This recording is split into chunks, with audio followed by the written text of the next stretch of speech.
have that. Parang adobo. Akala ko wala lang.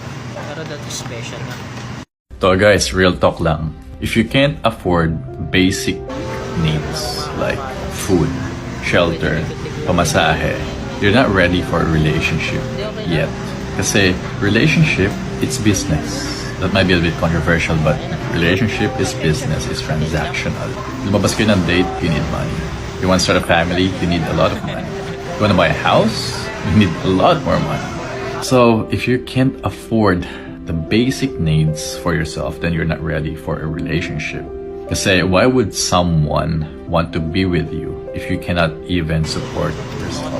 And I'm not coming from a hate perspective, I'm just being real, I'm just being, illogical about things. Nah, work on yourself first, build wealth, build yourself, build your